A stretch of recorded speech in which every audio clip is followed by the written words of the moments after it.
de GDS Radio HD 223-448-4637. Somos un equipo.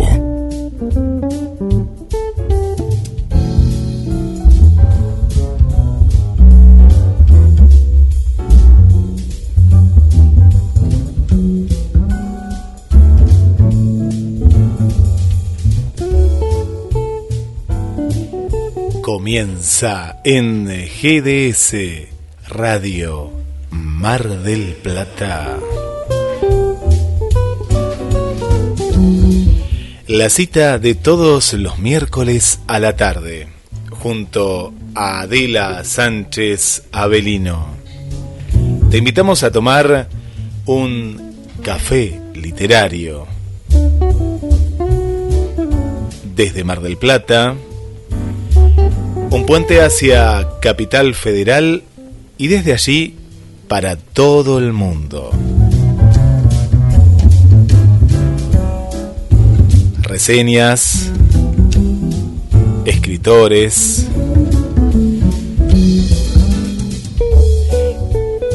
música y vos como principal protagonista. Locución Guillermo San Martino. Y le damos la bienvenida a la conductora y creadora del Café Literario, Adela Sánchez Avelino. Bienvenida. En este feriado a la mitad de semana. Hola, Ade, ¿cómo estás? Sí, bien, sí. ¿Contaste que allá es un lindo día en Mar del Plata? Es un hermoso día, como veníamos hablando ahí en el camino. Mucha gente, un día que si estuvieras en Mar del Plata, como te decía, y el programa está saliendo, me imagino, desde la playa lo estarías haciendo, porque llegó a 26, 28 grados, y las playas, lindo. Muy lindo, porque veníamos de días de mucha lluvia, mucho viento, y ya parecía que se había despedido el verano para siempre, y hoy la gente aprovechó y salió a las playas, igual cuidándose bien, pero mucho movimiento, y por eso nos retrasamos unos minutos, porque no llegábamos a los estudios de la radio. Era impresionante la cantidad. Es bueno, bien retrasados estamos, no pasa nada. ¿Cómo está por ahí? ¿Cómo está el feriado por Baires? Está medio nublado. Nosotros acá en casa igual salimos un ratito a dar una vuelta, a comer algo por ahí. Así que después yo estuve leyendo, haciendo lo de mi quehacer literario, pero bien, es una tarde, así que está como media indecisa y media. Ahora se nubló del todo, por ejemplo. Hoy no, había como una resolana. Y así que eso, y ahora espero la Semana Santa irlo a pasar a Mar del Plata, unos días antes, inclusive por ahí casi toda la semana. Así que Dios mediante vamos a transmitir desde ahí, nos vamos a ver. Qué bueno. Y si hay oyentes que tengan ganas de encontrarse, ¿sí? Hablando de eso, pueden escribir, y tomando las precauciones del caso podemos quedar en tomar algún café. Los oyentes que sean de Mar del Plata, podemos quedar en tomar algún café por ahí en ¿cómo que se llama? En algún lugar afuera, para no contravenir ninguna norma, que es algo que acá también se está haciendo mucho. Están repletos los lugares que tienen para atender afuera, Guille. Mirá lo que vi, que vos vas a decir, Guille, pero ¿qué tiene que ver? Pero que me sorprendió recién llegando a los estudios de la radio: confesiones en la puerta de la iglesia. Ahí el cura con barbijo y una señora que se estaba confesando, pero yo digo, eso ya pierde. ¿Qué nombre tiene esto? El secreto de confesión, ¿no? No. Porque es un buen tema para un cuento. Está muy bueno, yo te lo tiro, pero vos imaginate, la tipo catedral, es una iglesia grande acá de Mar del Plata, y de pronto a la izquierda veo al párroco con una una señora que estaba confesando sus pecados, y bueno, me sorprendió. En tiempo de pandemia yo no había visto este tipo de confesión al aire libre, en la puerta de la iglesia. Claro, bueno, ahora que vos me decís eso, yo me acuerdo que para Navidad a mí me gusta mucho. Yo soy de extracción católica, pero no muy practicante, Y la verdad que me llevo bien con todas las otras religiones, tengo un montón de amigos de la colectividad, así que no tengo problemas. Pero justo para Navidad yo vivo cerca de la iglesia del Pilar, acá en Buenos Aires, que está en el centro, en Recoleta, y resulta que muchas veces se da la misa de gallo, que cada vez es más temprano. Antes era a las 12, cuando yo era chiquita. Ahora no, ahora es a las 8, 9 o a las 10 como mucho. Bueno, y ya hace unos años que la estaban sacando afuera, o que había una parte de gente sentada afuera. Bueno, el año pasado se hizo toda afuera, toda. Sacaron hasta con una mesa con unos caballetes. Y ahora que vos me decís lo de claro, uno no lo veía que era afuera, porque la iglesia del Pilar tiene, cuando termine la iglesia, un gran patio y de ahí una verja, claro, y de ahí salís a la... Claro. Pero ahora que vos me decís, el cura confesaba ahí. Ahí afuera, en el patio.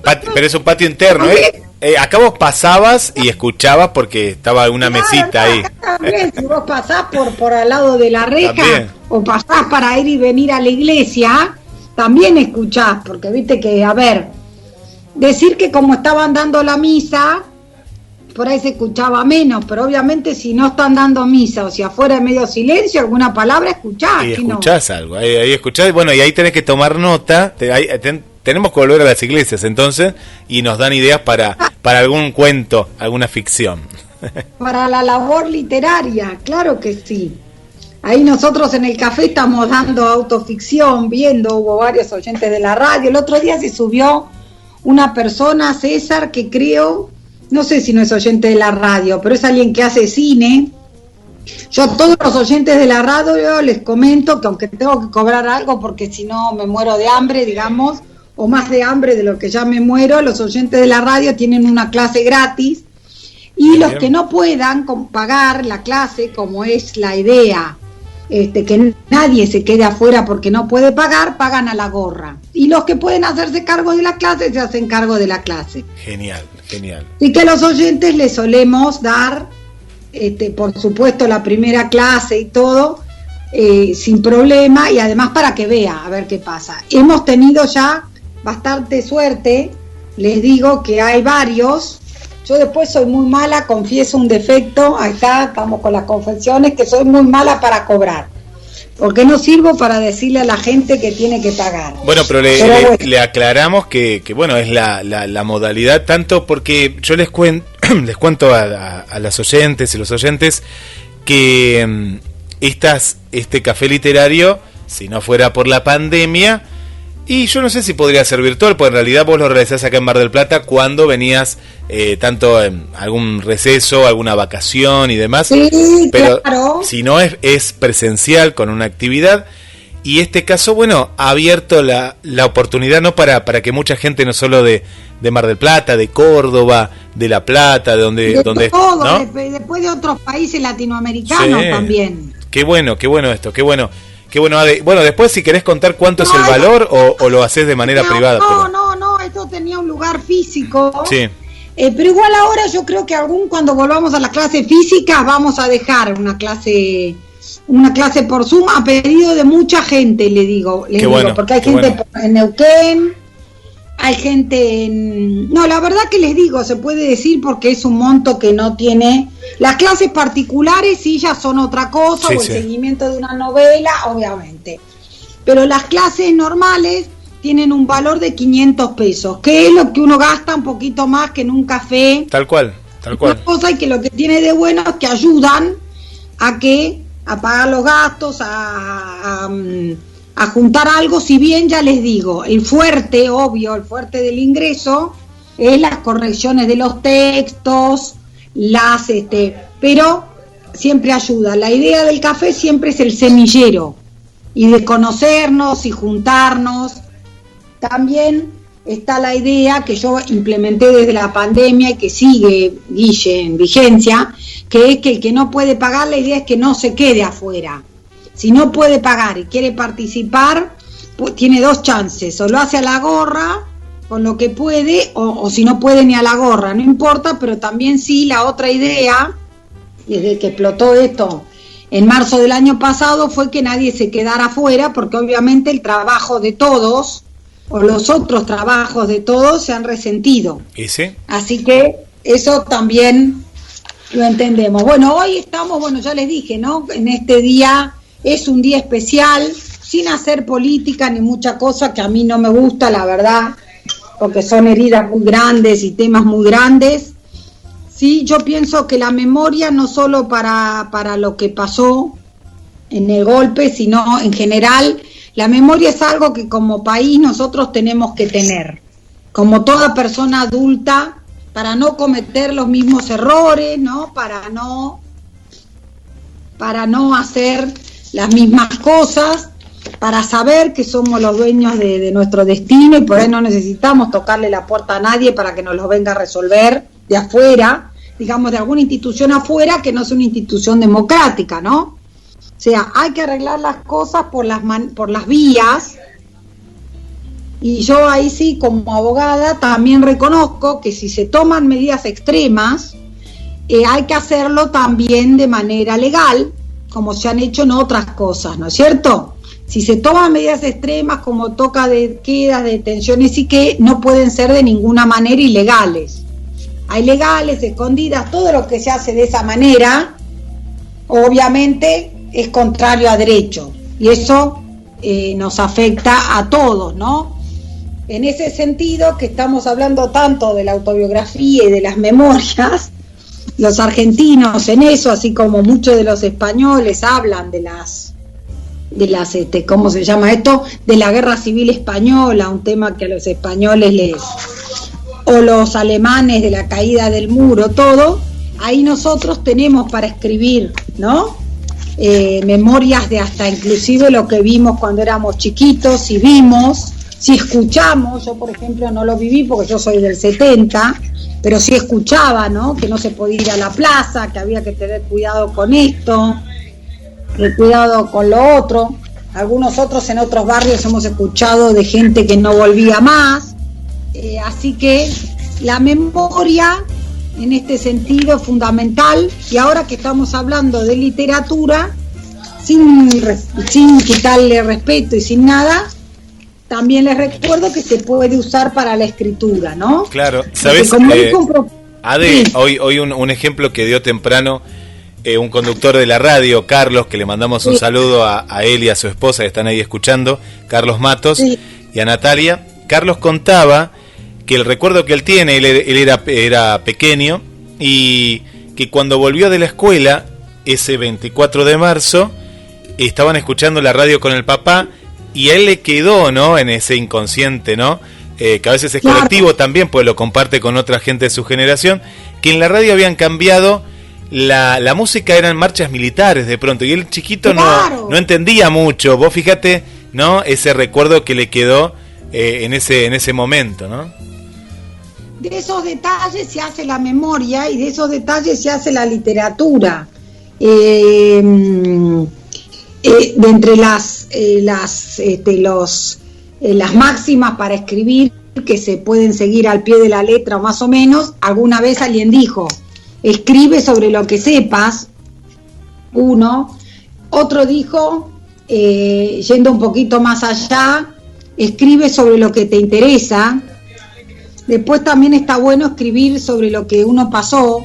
Y hay muchos escritores que han dicho, que creo que es una verdad incontrastable, que nuestra infancia, sea como sea que nos haya tocado vivirla, es el patio, que muchas cosas que de las que para las que escribir cuando uno no se le ocurre están en el patio trasero de la infancia, ¿no? O en el patio trasero de nuestra vida de chiquitos, de jóvenes, ¿no? Porque eso que vos contás de Carlos es bárbaro, porque es una figura muy elocuente, ¿no? Que vos estés de golpe escuchando. Yo, por ejemplo, también me acuerdo, mirá, yo, claro, ya más grande, ¿no?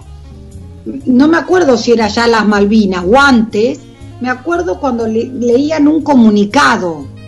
Entonces me acuerdo que había como una música, sí, que debía ser una marcha. La música no la recuerdo, pero sí recuerdo la bandera, que se interrumpía la transmisión, ¿no? Obvio. La bandera y comunicado, número, qué sé yo, y no me acuerdo si decía de la Junta o de algo así, y leían un comunicado, ¿no?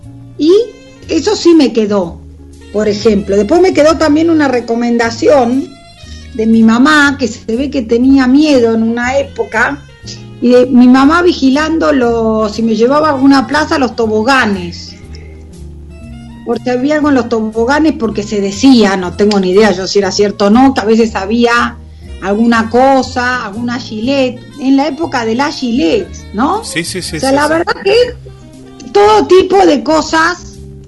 Después también me acuerdo ya mucho más, antes justo de la democracia, de haber escuchado, o los primeros años, haber escuchado de algunos que te pedían, viste, el documento, ya de mucha mejor manera, obviamente, que antes, pero que te llevaban a la comisaría por los antecedentes.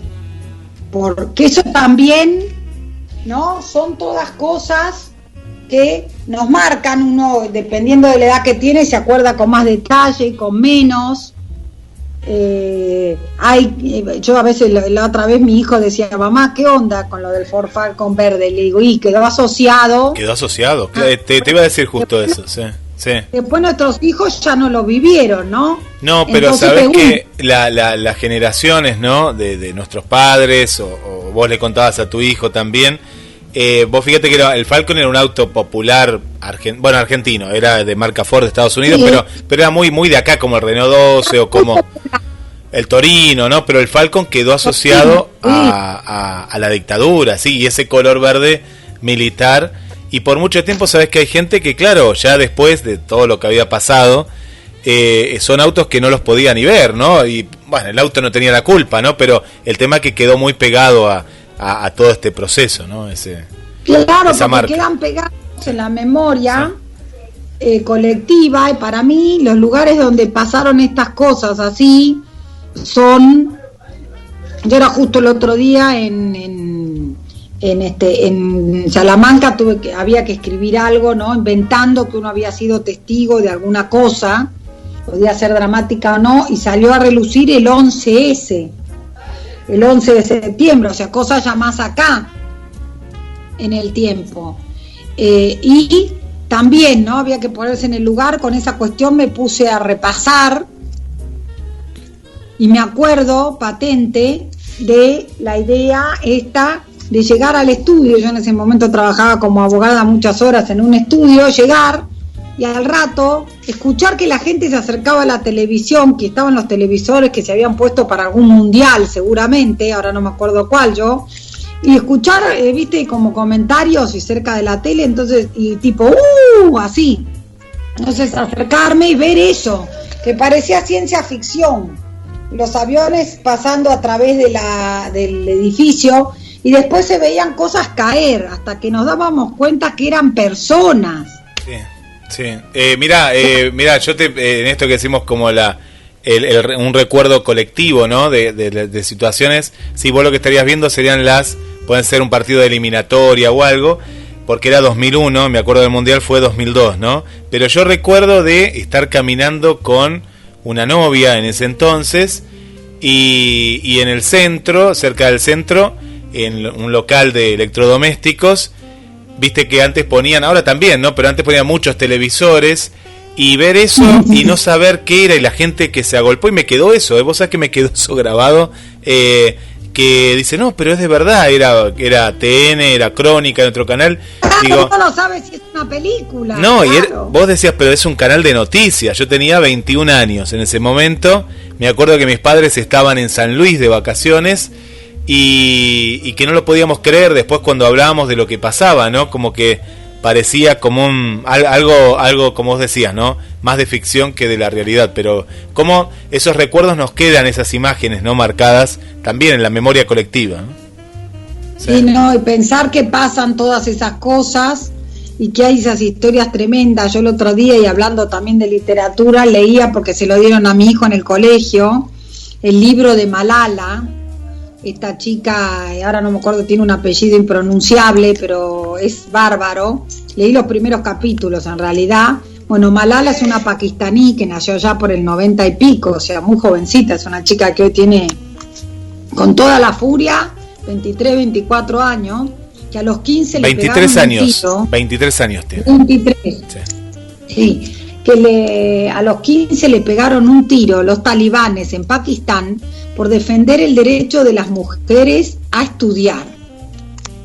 ¿No? Está bien, es otro tipo de violencia, otro tipo de terrorismo, entre comillas, ¿no? Son todos otros tipos, pero el no dejar estudiar es también una violencia enorme en un punto, y es infringir un derecho básico, porque entonces vos no dejas estudiar, tenés gente cada vez, vamos a poner ahí, entre comillas, ¿no? Mujeres que no saben, no pueden defenderse, no pueden leer, no pueden escribir, y obviamente te haces más fuerte, ¿no? Que es lo que tienen estos regímenes así, no solo los talibanes, en general. Leía yo esta historia también de Malala que me sorprendió. Yo había escuchado hablar de ella, y es de hecho el premio Nobel de la Paz más joven, porque hace unos años le dieron el premio Nobel de la Paz. Ella logró escribir esto que pasaba y la BBC lo publicó. Fue ahí cuando los talibanes se enteraron y obviamente le encajaron el tiro. Se salvó de milagro porque le hirió la cara, le entró cerca de una de las cuencas de los ojos, y ahora obviamente no pudo volver. Creo que volvió la otra vez para algún acto especial o eso, pero no. Y acá tenemos, mira, justo hablando de los apuntes, de las cosas que estamos hablando en el café, que es de la autoficción, acá justo tengo yo como un apunte mío, ¿no? Que dice del género autobiográfico, y miren lo que dice precisamente: el relato de una vida, ¿no? Después uno puede ficcionalizar o no, pero teniendo en cuenta que sea la parte verdad o lo que uno cree que es verdad. Hay vinculación con hechos históricos, hay una primera persona, se explican los sentimientos, en general está en primera persona en la mayoría de los casos. El autor, el narrador y el personaje coinciden, ¿no? Hay una intención, una finalidad, como la hay en el diario de Ana Frank, por ejemplo, ¿no? De poner de manifiesto los horrores de la guerra, vamos a suponer, o los horrores de la persecución de una parte de la sociedad X, sea por religión, por pensamiento religioso, político, o lo que fuere, ¿no? Y después decían, aparte, después de estar, hay elementos, que el otro día lo veíamos ahí en el café, hay elementos también, cuando leemos una autobiografía, que esto es interesante, en el mismo libro en sí, no solo en el texto, sino en la tapa y en la contratapa, porque suele estar identificado atrás que es el escritor y que es su vida, y ahí tenemos los casos, por ejemplo, de Neruda, en Confieso que he vivido, de Tolstoy, Mi diario, los diarios de Kafka, los diarios de Chiver, aunque algunos de estos últimos que estoy nombrando son diarios más literarios que otra cosa, ¿no? Nosotros estamos analizándolos como en el café, como una vía de escritura más, ahora que está como muy de moda, y como elementos para escribir, que se puede escribir un diario, que se puede escribir una autobiografía, que se puede escribir también una autoficción. O sea, uno podría ficcionalizar que estuvo en el 11S, podría ficcionalizar con mucho dato, ¿no es cierto? Y requeriría un estudio, que estuvo en el golpe del que estuvimos hablando hace un rato, o que estuvo al decir de Carlos, ¿no? Que escuchó esa marcha y que después eso le quedó siempre grabado, entonces con el tiempo estudió sobre los hechos. Y Ade, te hago una pregunta, en este ejercicio, ¿no? De autoficcionar algo que no lo viviste, ¿tenés que leer algo previo, por ejemplo, del 11 de septiembre o de la Guerra Civil Española? ¿Cómo es eso? ¿Podés que sea todo ficción, pero dentro de la ficción tiene que haber algo de esta autoficción de realidad? Para mí hay que darle un contexto. Ajá, claro. Por eso, sí. No hace falta para mí tampoco que sea exhaustivo. Todo depende de qué hecho se trata.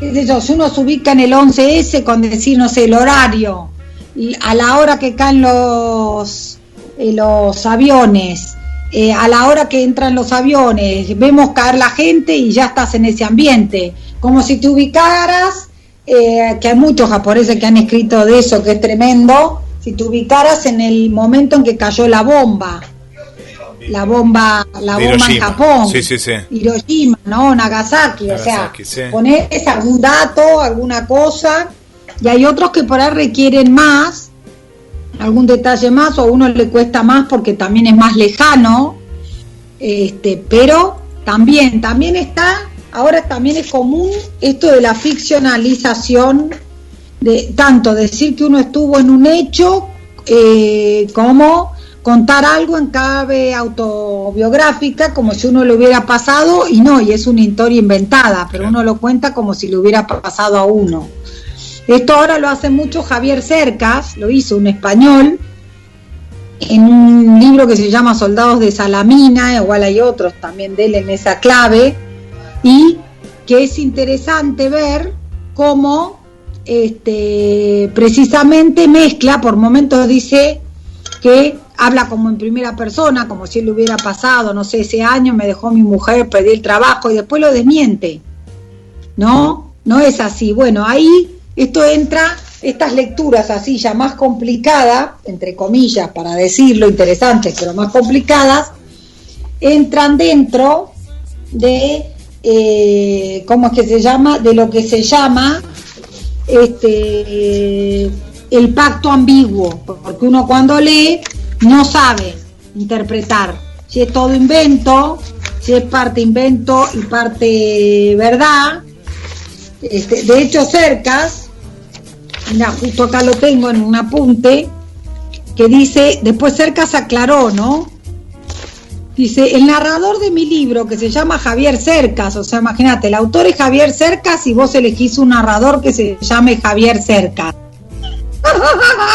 Entonces ya desde el vamos lo confundís al lector. Sí. Yo no soy periodista, ni tengo más de 40 años, tampoco se me ha muerto el padre, ni mi mujer me ha abandonado, al menos hasta hace una hora, que es cuando la dejé, y tengo un hijo. Dice, sí parto de datos históricos, ¿ven? Del fusilamiento fallido del escritor Sánchez Mazas, el ideólogo de la Falange, en el santuario de Colel, días antes de que las tropas franquistas tomaran Girona. Documentarme me ha llevado más de 4 años, esta vez el caso, un hecho que requiere más, para luego construir una novela que no busca una verdad documental, sino una verdad literaria, que es moral y más profunda. No he traicionado la realidad, pero hay un punto de vista y por lo tanto una invención. Solo a través de la imaginación puedo describir lo que sentía el padre de Sánchez Ferlosio cuando los rojos le iban a ejecutar, ¿no? Y estas son lo que declaró él en el periódico allá por el 2001, cuando publica esto de los soldados de Salamina. Porque obviamente causó gran revuelo y no sabían a santo de qué venía. Esto es lo que hablábamos, ¿ves? Y ahí ya no hay un pacto referencial que yo cuento mi verdad, o por lo menos la mía, y uno asume que lee verdad. Tampoco hay un pacto novelesco donde 100% es todo ficción, qué sé yo, leemos Harry Potter, leemos 100 años de soledad, que son ejemplos que ya creo que di 1000 veces. Hay en algunos casos donde se mezcla todo con todo. Ahí mismo Cercas nos cuenta que precisamente, ¿no?, que escribir ese libro a él le llevó 4 años, y sí, hay otras, las que se llaman las biografías históricas o las biografías noveladas, que también, ¿no?, los autores reconocen. Por ejemplo, ahora me viene a la mente una que se llama Alexandros, de Massimo Manfredi, que es un historiador italiano, ¿no?, que escribió 3 tomos sobre Alejandro Magno, que también él cuenta que estuvo como 6 años, ¿no es cierto?, analizando todo, desde qué tomaba Alejandro hasta a qué hora se levantaba Alejandro, cómo eran los padres de Alejandro, y también la verdad que es así. En un punto, para escribir una de esas obras, es casi imprescindible hacer eso. Y antes de cerrar hoy, y para hablar de alguna obra literaria, les quiero hablar un poquito de esta de Desayuno en Tiffany. Ah, qué bueno, sí. Que la estoy, de Truman Capote, la estoy leyendo con un círculo que está integrado, liderado por Maximiliano Tomás y Gonzalo Garcés, que se llama El Zahir, que parece que vamos a leer todo el año, una serie de novelas que ellos eligen. Bueno, ahora tocó leer esta.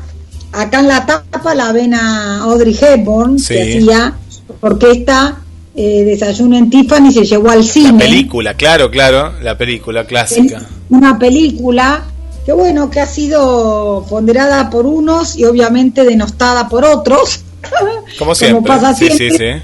Porque es una versión para muchos muy light, entre comillas, del libro. Si bien yo les cuento que a mi entender el libro, si bien Capote es capaz de escribir cosas tremendas, digamos, muy duras, en un tono, no sé, acá Capote tiene humor, tiene como el doble mensaje, no es una lectura oscura, digamos, sí es una lectura para preguntarse ciertas cosas. En el cine, y más que esto fue creo que de la década del 60-70, sí, la película es de hace mucho tiempo atrás, no se podía decir, porque esta es la historia de una chica que se llama Holly Golightly. Holly porque es una abreviatura de holiday, de vacaciones. Go lightly, ir liviana. Irse liviana de vacaciones sería el nombre, es como un chiste, claro, entre comillas, de Capote. Bueno, esta Holly Golightly es una chica que viene del interior de Estados Unidos a vivir a Nueva York, a hacerse la América, vamos a decir. No la América, hacerse en Nueva York, ¿no? Con una mano atrás y otra adelante, y a sobrevivir a la Gran Manzana. De aquellos años. Realmente es por demás recomendable su lectura. Ya en otros momentos también podemos seguir hablándolo, pero es muy interesante, son muy interesantes, entre comillas, las aventuras o cómo hace esta chica para sobrevivir ahí, qué pasa atrás, ¿no? Que es evidente que huye de algún pasado medio oscuro. El que relata, el narrador, es muy interesante porque es una especie de Capote, es un periodista que está haciendo sus primeras armas para escribir, entonces tiene una visión de ella así, ¿no? Como de afuera, entre comillas, pero muy interesante. Después por momentos relata, empieza cuando en realidad ya no la ven más, y va contando qué pasó cuando la conoció y cómo fue. Y es un personaje que aún dentro de su liviandad para algunas cosas, no deja de tener el sarcasmo y la acidez de los relatos de Capote, porque ella es una chica que, si bien, y se los voy a dejar imaginar a ustedes como me tocó a mí, sí, cobra $100, los hombres le dan $100 para ir al tocador, y Capote no nos dice nada más. Todo para la imaginación lo deja, claro. Así que yo tampoco voy a decir nada más porque está divertido. Ella tiene sus principios. Claro. Y algunos de estos se los voy a leer. Por ejemplo, hay un episodio muy interesante con un gato que tiene ella ahí, al que no le quiere dar nombre porque siente que no puede nombrar las cosas hasta que sean de ella, ¿no? Es muy interesante. Esperen que estoy tratando de ver la página porque la tengo marcada, pero por supuesto ahora que la tengo que encontrar, basta que la tenga que encontrar. A ver. Busca tranqui. Hoy le decimos, Ale, que a los oyentes vamos hasta las 19:30. Un poquito menos. No, pero vamos hasta el horario, porque hay mucha gente ahí. La saludamos a Tete, que te está saludando. Buenas tardes, Adela. Guille. Ahí está. Esther también está con nosotros. Maggie, le mandamos un saludo también. Maggie, haceme saber tu mail, que no sé si lo tengo y no sé si te mandé el material para el jueves. Buenísimo, me parece que su mail. Que nos deje el mail, dale, genial. Para Eli también le mandamos un saludo. Para Rose, mira, Rose, una amiga de allá de Gerona, de España. ¡Qué lindo! Natalia, ahí le mandamos un saludo para Natalia Matos. Y para Mariana que estoy viendo desde Concordia también, Marianita Balser. Y por acá también tenemos una escritora marplatense, Argelia Díaz, que también le mandamos un saludo para ella. Argelia participó en algún que otro café. Hola Argelia, gusto saludarte a vos, a Maggie y a todos los demás que están por ahí. Un gustazo. Mirá qué lindo que ya se conocían. Bueno, le mandamos entonces un saludo para Argelia y para su hija también y toda su familia. Te estoy dando más tiempo, mirá que acá para que vemos un poquito más. Argelia nos compartió acá un poema, Memoria de 45 años. Si querés lo leemos mientras tanto. Acá nos compartió.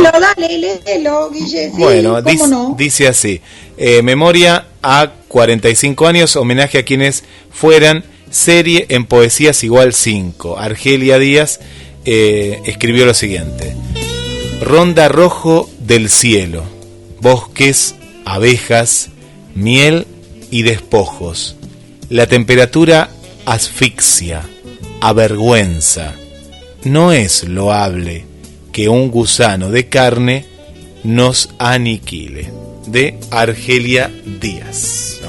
Qué bueno, ¿no? Cuántas figuras, sí. Argelia, querida, en la poesía, ¿no? Que yo creo que la poesía es tan difícil en ese sentido, porque la poesía, por lo menos cuando cursé poesía en Salamanca, lo vi ahí que estoy cursando a la distancia en la universidad, me quedaron algunas cosas de mi profesor y que lee poesía, que la verdad que es tan importante en la formación del escritor, porque sea que uno vaya a escribir poesía como no, es muy bueno porque uno desarrolla otras herramientas para escribir, que son excelentes, ¿no? Y bueno, la verdad ahí, ¿no? Las imágenes, los gusanos, el rojo, el color, todas esas imágenes, digamos, puestas para evocar la memoria de algo como lo que estamos rememorando hoy, es muy interesante. El profesor mío de poesía solía decirnos que cuidado con la imagen, ¿no? No quedarse por ahí en palabras que él decía, no es que no estén, pero por ejemplo el dolor, el sufrimiento, la soledad, la tristeza, está bárbaro, ¿no? Pero por ahí es más triste decir, está el pocillo vacío, para decirlo de alguna manera, ¿no? O la casa vacía, o entro y no hay silencio. Por ahí es mucho más sobrecogedor eso que decir me siento triste. O sea, que eso por ahí es lo que los que escriben poesía lo saben hacer, ¿no?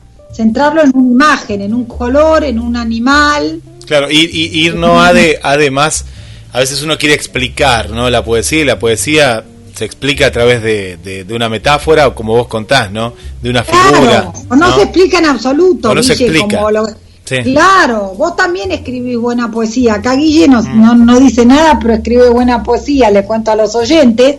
Y también es una poesía llena de imágenes, que eso es para mí lo mejor que puede hacer un escritor de poesía.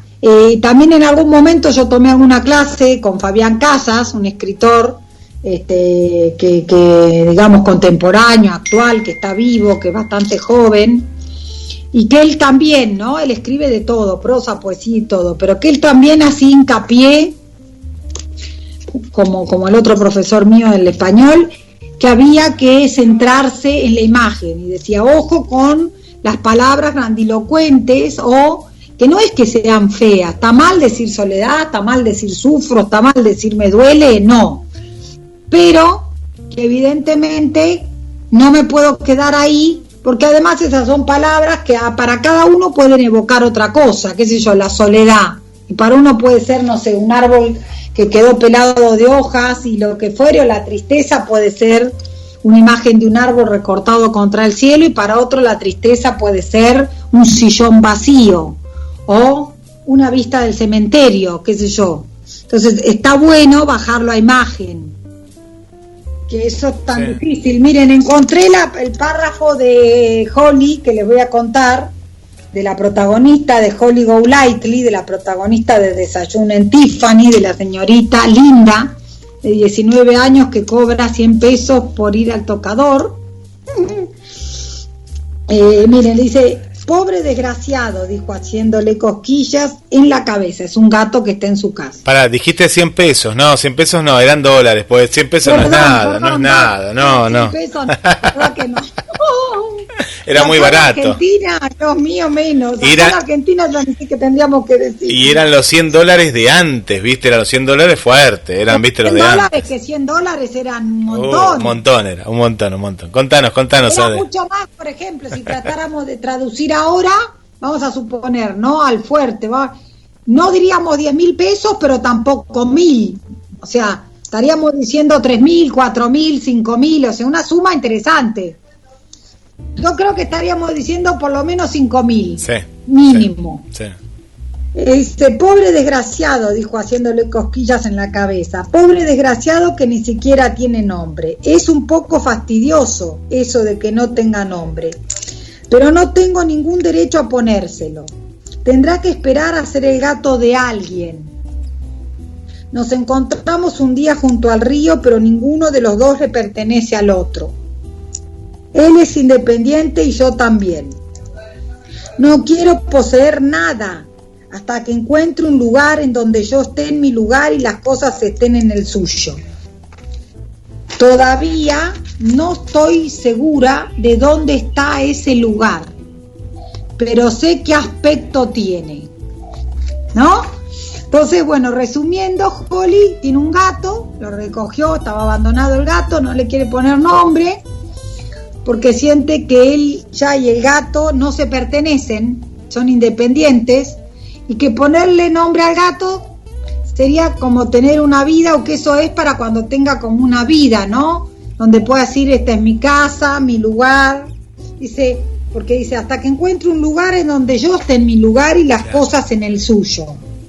Y dice después, todavía, no estoy segura de dónde está el lugar, pero sé qué aspecto tiene, ¿no? Y sigue hablando del desayuno en Tiffany, sigue, porque ella, Holly, les tira otro tip: cuando se siente deprimida se va a tomar un café a una confitería que está enfrente a Tiffany, que Tiffany en aquel momento, y creo que todavía lo sigue siendo, era una joyería de renombre, como decirles acá en Argentina, una joyería de la calle Alvear, no sé, una joyería, qué sé yo, ni sé yo, la verdad, de joyerías no sé mucho, pero bueno, una joyería de aquel momento, estamos en los 50 y algo, los 60, una joyería todo lujo.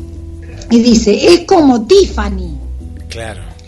Y no creas que me muero por las joyas. Los diamantes sí, pero llevar diamantes sin haber cumplido los 40 es una vulgaridad. Dice ella, ¿no? Y entonces todavía resulta peligrosa. Y sigue, peligroso, ¿no? Dice, pero no es eso lo que me vuelve loca de Tiffany, ¿no? Ahí está. Dice, ¿sabes qué hago los días que me viene la congoja? Dice, lo que mejor me sienta es tomar un taxi e ir a Tiffany. Me calma de golpe. Ese silencio, esa atmósfera tan arrogante. En un sitio así no podría ocurrirte nada malo. Sería imposible. En medio de todos esos hombres con los trajes elegantes y ese encantador aroma a plata y a billetera de cocodrilo. Si encontrase un lugar de la vida real en donde me sintiera como me siento en Tiffany, me compraría unos cuantos muebles y le pondría nombre al gato. Mirá, qué ¿no? bueno, sí. Es muy interesante, eso también había una canción, me parece, que ahora no sé por qué me sale Madonna, pero no estoy segura de que fuera de Madonna, que habla de los diamantes son los mejores amigos de una chica. Sí, no, a mí me lleva James Bond 007, los diamantes son eternos, ¿no? Ahí también entre el lujo y Y lo que sí, acá hay un anhelo, ¿no? Un anhelo en ella en llegar a esa clase social, a ese estatus y a ese lugar de pertenencia, ¿no? Que ella busca en eso, ¿no? Me encontrar su lugar. Su lugar. Después, ¿no? A pesar de lo que podemos pensar, ¿no? Sí. Una chica así que va a hacerse la ciudad, uno dice, bueno, y que está dispuesta por ahí a poner el cuerpo, para decirlo de alguna manera, para lograrlo. Sí. Pero ella tiene sus principios, porque en un momento dice, no me quiero convertir en una persona que tampoco me gustaría ser que una persona que yo denoste, no me quisiera convertir en algo que para mí esté mal. Sí. O sea, tiene ella su código moral. Sí. Holly, esto es muy interesante, ¿no es cierto? En la cosa de la lectura de Capote, y hay algo todavía más interesante, otra perlita que les tiro, que está muy buena, que es que muchos hablaron acá de quién estaba hablando Capote con este profundo conocimiento de esta manera, ¿no? De esta mujer o de este estilo de mujer. Y no nos olvidemos que Capote fue un chico entre comillas abandonado, de jovencito, lo criaron unas tías, porque la madre primero se casó con el padre de Capote, que no se llamaba Capote, no era el señor Capote. Después se divorció y se volvió a casar con el señor Capote más adelante, pero se fue a Nueva York a hacer también, ¿no? Y soñaba con el mundo de las modelos, de las joyas, con ese mundo, ¿no? Entonces parece de ahí quizás un poco de esa reflexión sobre su propia madre, sobre estos personajes que se ve que para él eran conocidos, escribe Capote. Por eso, a pesar de la entre comillas liviandad de la historia o de una liviandad que tiene por arriba, es interesante ver que la chica es una chica que tiene algún principio. Después en algún otro momento dice, suelo rezar mis oraciones, le dice. Después en otro momento dice, le dice a él, ¿no? Al protagonista, que es le dice a un dueño de un bar del que él ya se hace muy amigo, porque son el narrador, dueño del bar, ella, bueno, y en otro momento ella le dice al dueño del bar, no se enamore nunca de una criatura salvaje. Mr. Bell, le aconsejó Holly. Esa fue la equivocación de Doc, que era el marido, que después vamos a descubrir que Holly no tuvo otra vida anterior. Bueno, siempre se llevaba a su casa cosas salvajes, halcones con el ala rota, otra vez trajo un lince rojo con una pata fracturada. Pero no hay que entregarles el corazón a los seres salvajes. Cuanto más se lo entregas, más fuertes se hacen, hasta que se sienten lo suficientemente fuertes como para huir al bosque o subirse volando a un árbol y luego a otro árbol más alto y luego al cielo. Así terminará usted, Mr. Bell, si se entrega a una criatura salvaje. Terminará con la mirada fija en el cielo, ¿no? O sea, ella también es un personaje con la profundidad suficiente para decir, mirá, no te enamores de algo que quiera ser libre o que quiere ir por su vida y que sea medio salvaje, porque a la larga te vas a quedar solo, mirando el cielo, para decirlo de una manera. Sí. La verdad que yo, gracias a estos chicos del Zair, siempre me ha gustado mucho Capote. Justo vine a descubrir, la verdad que no había leído Desayuno en Tiffany. Me parece, ya les digo, una reflexión muy interesante, una novela llevadera, breve, creo que tiene como 100 páginas, no es muy larga, y que también tiene su parte para reflexionar, y ni hablar de la escritura de Capote, ¿no? Que por ahí los que escribimos tiene un regalo extra, que es aprender de lo que hace este hombre. O sea, lo que hace con los tiempos verbales este hombre, que arranca con un recuerdo del narrador, se va para atrás, ¿no es cierto? Y después no vuelve nunca más, pero igual se entiende. esto que hace Capote, que no es aconsejable hacer cuando uno está tratando de aprender a escribir. Claro, como sí. Nosotros, o haciendo sus primeros, o sus segundos, o sus terceros, o avanzado en el camino de la escritura. Esto ya para cuando uno es un escritor avesado. Es cierto. Pues yo a veces veo estas vueltas que da Capote y digo, Dios mío. Impresionante. Porque acá lo complicado no es la vuelta, sino no perder al lector, como diría en el camino, sí. Una maestra mía que se llama Mori Ponsou, y decía, no es solamente un tema que el verbo, los verbos, o esto esté mal y uno no sepa cuándo arranca el texto y lo que fuere, sino el problema precisamente es perder al lector en el medio, ¿no? Que el lector diga, no sé. Eso a mí me pasó hace poco con un cuento de Munro, de Alice Munro, la ganadora del Nobel canadiense hace unos años. Bueno, Munro es una escritora escribe mucho, ¿no? Como de lo que es para la mujer el matrimonio, la desilusión, la amistad, las promesas rotas, ¿no? Es tremenda a veces para esos temas. Hace poco Guillermo Martínez, un invitado que esperamos tener en abril para la radio, justo me aconsejó un cuento de ella que se llama Ver las orejas al lobo. En inglés el cuento tiene un texto, tiene un nombre que nada que ver, se dice The Bear Went Over the Mountain, que quiere decir el oso fue para el otro lado de la montaña, que es una canción infantil. En cualquiera de esas dos interpretaciones del título, en el título en español y en el inglés, es un poco ver el lado B. Ver las orejas al lobo en español quiere decir que es una situación que de golpe vos percibís que hay un peligro o que hay un lado B. Bien. En eso, con el tema de qué pasa cuando el oso va del otro lado de la montaña, es una canción infantil. En realidad, como toda canción infantil, no asusta esa.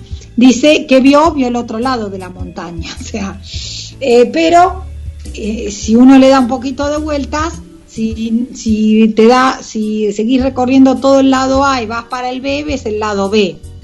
El lado B de las cosas puede ser muy distinto al A. Desde ese lugar, en este cuento, Munro hace algo muy interesante, que es que nos cuenta la historia de un matrimonio, de todo lo que pasó en ese matrimonio, y también entra y sale de los tiempos de la narración como quiere. Eso, si alguien quiere pegarle una leída, mirarlo, me quiere consultar algo, me avisan, o si alguien lo quiere tener, me lo pide. Es un cuento largo, hay que tenerle paciencia, pero ahí, por ejemplo, a mí me puso Munro a prueba con decir que como es la misma pareja, uno va cayendo que son momentos diferentes de la vida de ellos. Bien. Porque si no, pero eso también es bueno para aprender, en este caso, lo que hace Munro, cómo puede ir y venir en el tiempo de esa manera sin perdernos. Que uno lo entienda, ¿no? Que es lo más importante, que vos entiendas. Justamente eso. Es una historia muy interesante porque es un poquito lo del lado B del amor, ¿no? Bueno, son una pareja, se conocieron y estuvieron juntos toda la vida, bueno, pero no comieron perdices siempre. Hubo de todo. Claro. Eso quiere decir, ¿no? Y lo logra, ¿no? Lo logra, lo dice, sí. Y acá, volviendo a Desayuno en Tiffany, si uno se preguntara, bueno, ¿qué quiere decir Capote? Bueno, es muy interesante, ¿no?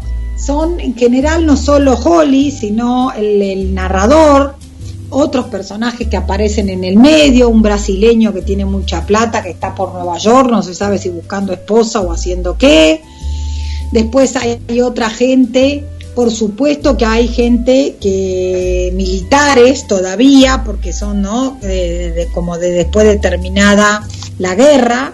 Acá estoy mirando que Desayuno en Tiffany es de 1958, entonces es en la época después de la Segunda Guerra Mundial, y justo una de las más famosas, la que abre la no ficción de Capote, de 10 años después, no, poco menos, 8 años después, que es A Sangre Fría, 1966, ¿no? Y esa también está llevada al cine Y hay una versión de hace unos años atrás que es excelente también.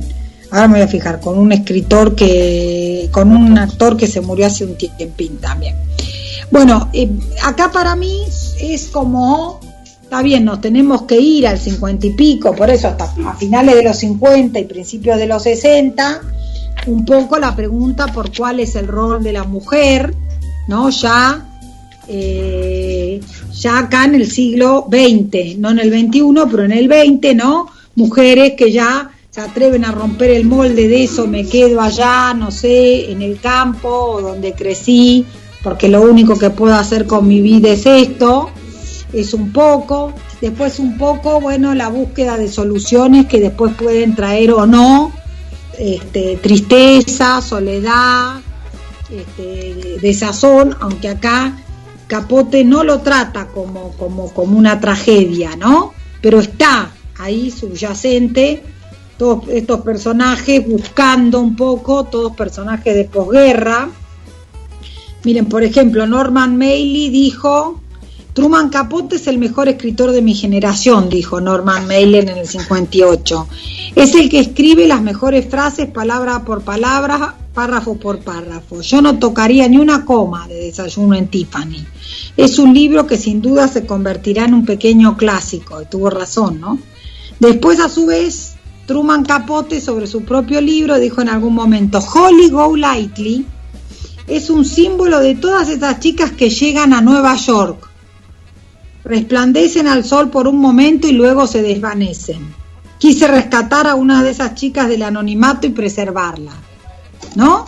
Ahí está también, ¿no? Como por ahí ese tipo de vida, sí, bueno, refugís por un tiempo, después desaparecés, nadie sabe si te casaste con un ricachón o no, si te volviste al pueblo con el rabo entre las patas. Acá el rastro de Holly se pierde en algún lugar como de Europa, o no, más que de Europa, no, ahí en algún lugar lejano del globo, claro. Con lo cual pareciera que a su lugar de origen no volvió, pero bueno, realmente les recomiendo esta joyita para el que tenga ganas.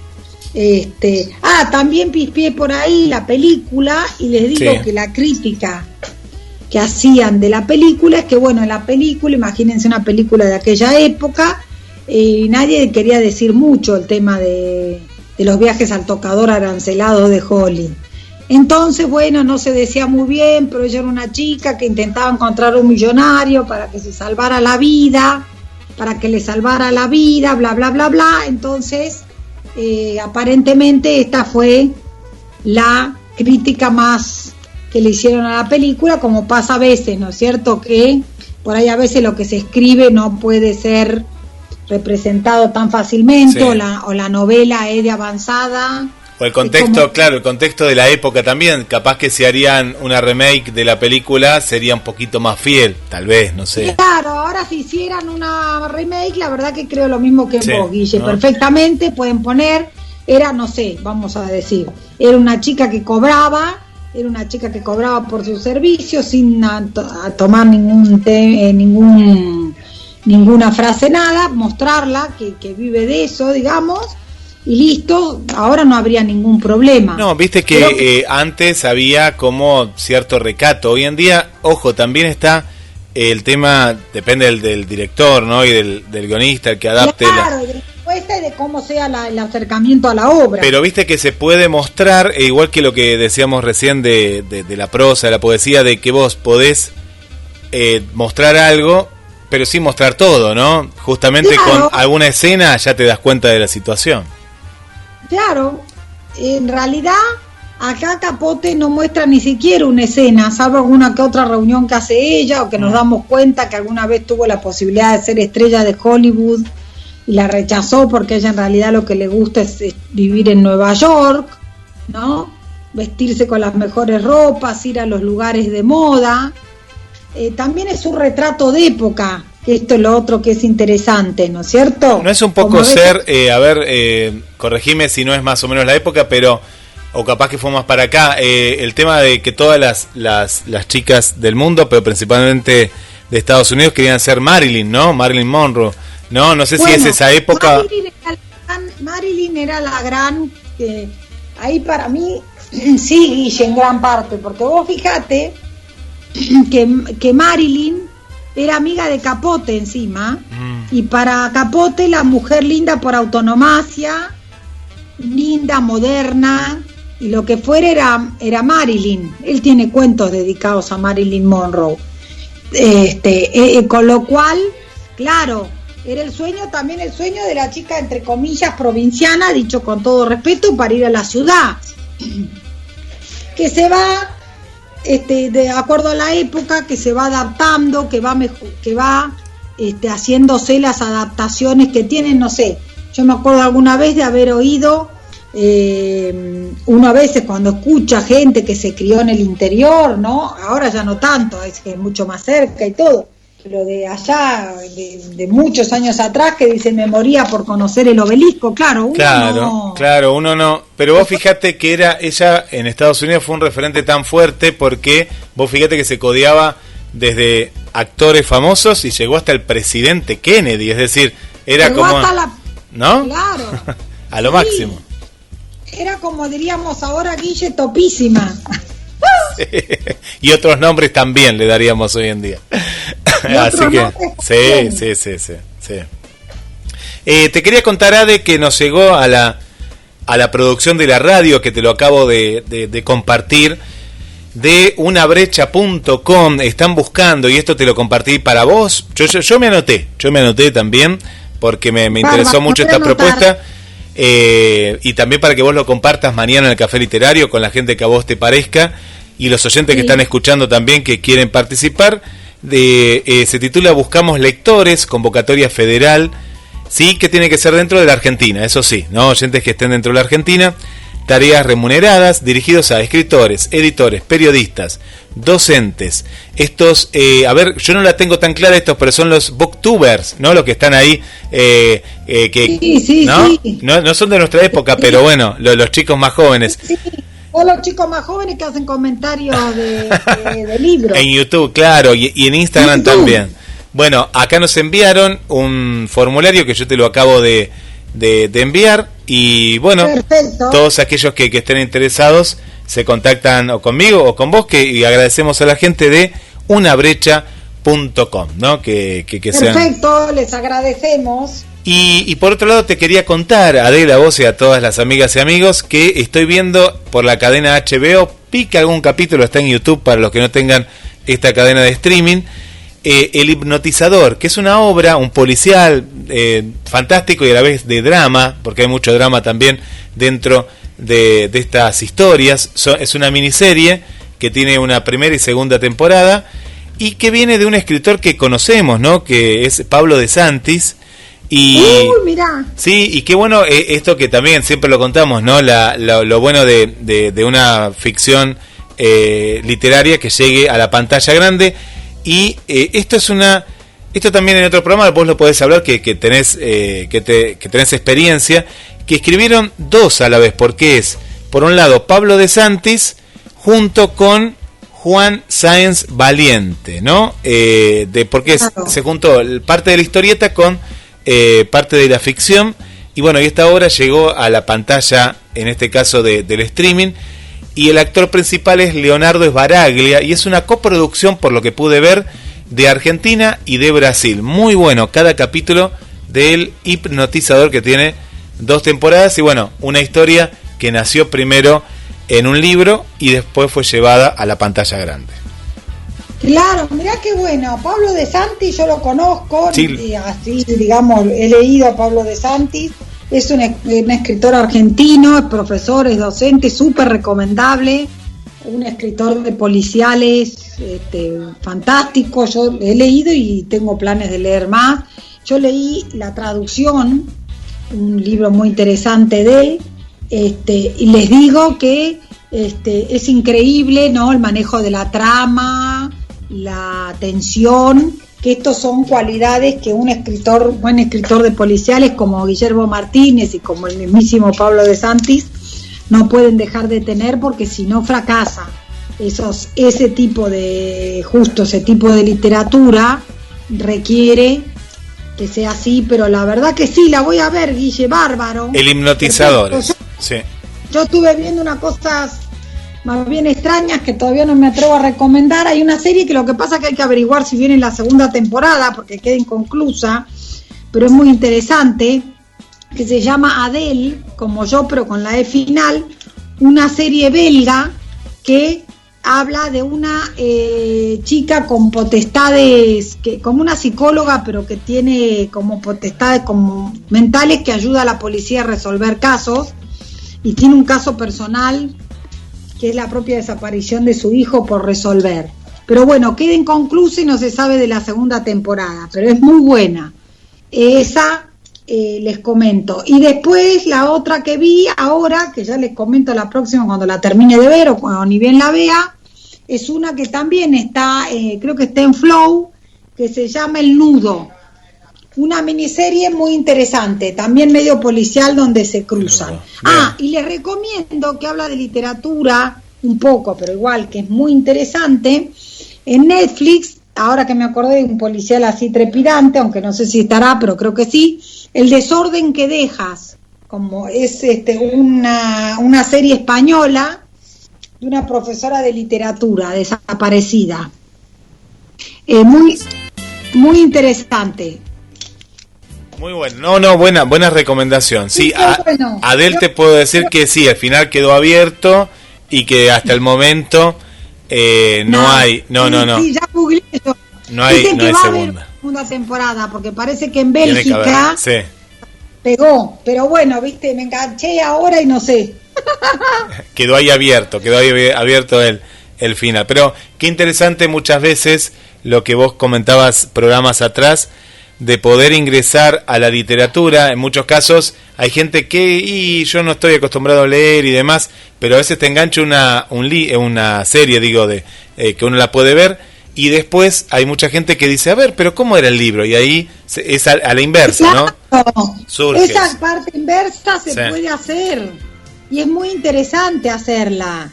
Ver la película, son artes distintos encima, entonces es muy interesante ver uno y otro, ¿no? Si uno ve cualquiera de las películas de Harry Potter, por ejemplo, y lee el libro, es muy fiel la adaptación. En otros por ahí no pasa lo mismo con El Señor de los Anillos, pero bueno, es muy interesante. Y en películas igual actuales o no, está la película que también les recomiendo, oscura, pero les recomiendo, del cuento de Guillermo Martínez, el cuento de Guillermo Martínez se llama Una madre protectora. Es casi una novela, es un cuento largo. Y la película se llama El Hijo. Es muy buena. Y creo que está, es excelente. Es excelente la película. Sí, contame. Sí, eso puede ser bueno, hacer el doble ejercicio, Guille. Ves la película y lees el cuento a ver qué onda, por ejemplo. Sí, y ahí somos también, nos ponemos del lado de la crítica y decir, no, me encantó el libro, la película está buena, pero no tan fiel. Acá está Tito, que nos manda saludos, es un oyente acá de Mar del Plata, y nos cuenta que mañana 25 de marzo es el Día del Trabajador de Prensa, así que saludamos a toda la gente que nos publican a veces en los diarios algún escrito nuestro. Contanos, Adela, en el final, ¿de qué se va a tratar mañana el Café Literario desde las 19:30? Mañana en el Café Literario desde las 19:30 seguimos con la autoficción, con la autobiografía. Hay varios textos de varias gente para leer, o sea, escrito la gente, y los vamos a leer. Hay un texto de María Inés, de la narradora oral. Hay un par de textos de una persona que hace cine, César, muy interesante. Y yo les mandé un apunte sobre la no ficción, que son cosas que vamos a estar viendo durante marzo y abril. Ya después vamos a cambiar de tema, ver otros escritores y hacer otro tipo de ejercicios, pero mañana seguimos con esto. Así que todos los que quieran, diciendo que vienen de la radio, están invitados a participar y a sumarse, y les cuento que no solo estamos leyendo, sino escribiendo, con lo cual si alguien quiere tener la oportunidad de leer sus cosas o esto, es muy bueno sumarse o de tirarse a escribir y que los demás le digan, porque obviamente además en el café somos amigos y está ya la regla, ¿no? De que todo comentario tiene que ser constructivo, y tendiente a que la persona no deje de escribir y nunca más escriba, sino al revés, ¿no? Sí. Claro, no descorazonador, un comentario positivo. Entonces es bueno porque sirve de patada de arranque, Guille. Claro que sí, sí, qué importante es eso.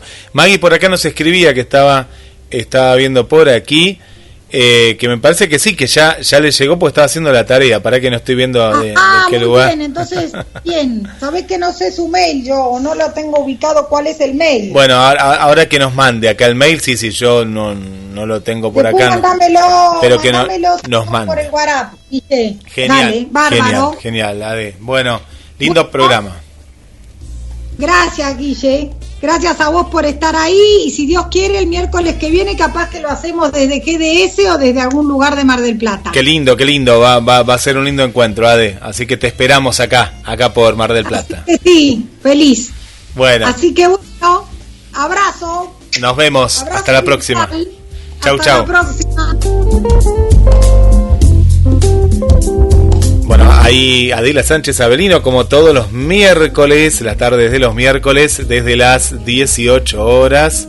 Ahí te estamos compartiendo. Ya está Eli, está preparada Eli, que vamos a estar con los temas de la vida. A ver qué nos propone hoy Eli. Hacemos una pequeña pausa en la continuidad de la radio y quédate prendida, GDS, la radio que nos une.